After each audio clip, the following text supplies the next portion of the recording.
L'évangile de ce dimanche met sous nos yeux des missionnaires anonymes.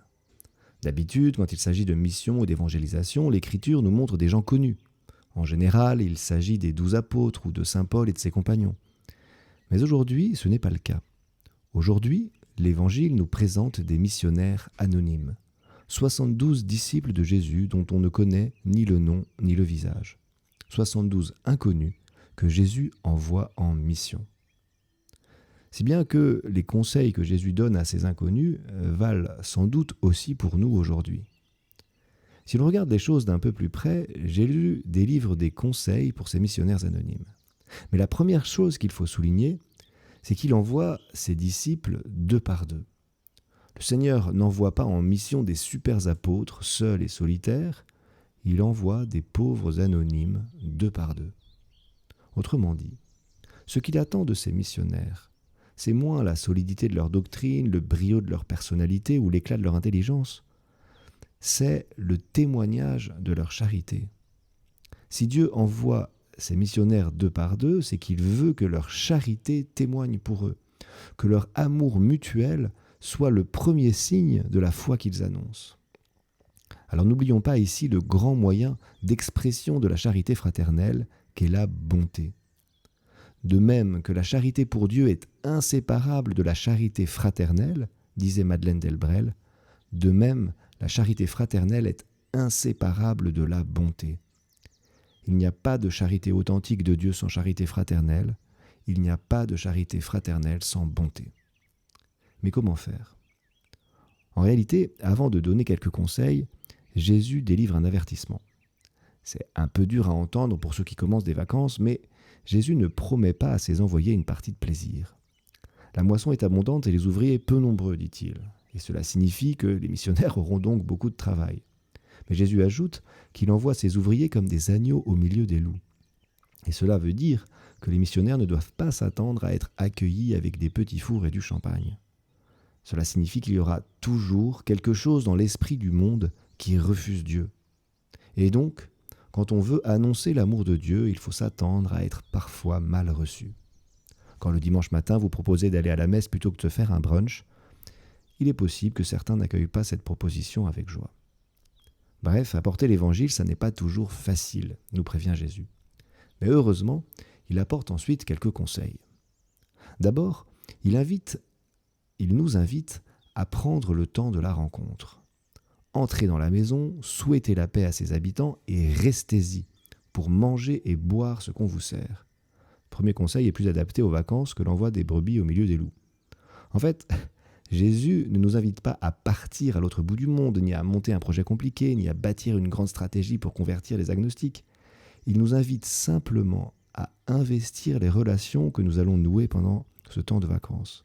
Jésus nous invite à prendre le temps des rencontres, c'est-à-dire le temps de l'écoute, le temps du dialogue et le temps de l'annonce.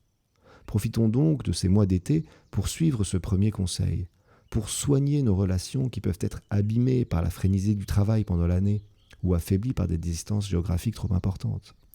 Prenons le temps de rester pour manger et boire ce qu'on nous sert. Ce n'est pas un conseil du guide du routard ou du Lonely Planet, c'est Jésus qui nous y invite pour soigner les relations. Et le Seigneur ajoute ensuite de ne porter ni bourse, ni sac, ni sandales. Avec ce deuxième conseil, Jésus ne nous invite pas à partir à l'aventure, en marchant pieds nus et en faisant la manche. Il nous invite plutôt à une vraie sobriété de moyens. Il s'agit de transmettre la foi et la charité qui habitent notre cœur. Il n'est donc pas nécessaire d'avoir des outils sophistiqués, ni même une formation théologique très avancée. Jésus nous invite à être simples, à user de moyens simples. Pour faire rayonner l'amour de Dieu, nous n'avons pas besoin de posséder le dernier iPhone. Il suffit de se présenter avec notre humanité. Notre humanité qui n'est pas plus glorieuse que celle de notre prochain à évangéliser, mais qui est touchée par l'amour de Dieu. Profitons donc de ces vacances pour suivre ce deuxième conseil. N'attendons pas d'avoir des moyens exceptionnels pour annoncer l'amour de Dieu autour de nous. Et faisons-le simplement, selon les inspirations du moment, et le Seigneur fera le reste. Vient alors un troisième conseil. Restez quand on vous accueille, mais n'insistez pas si l'on vous rejette. Nous n'avons aucune performance à réaliser. Et Dieu respecte trop la liberté humaine pour ne pas nous inviter à faire de même. Mais comme le disait encore Madeleine Delbrel, évangéliser, ce n'est pas convertir. Annoncer la foi, ce n'est pas donner la foi. C'est l'Esprit Saint qui retourne les cœurs.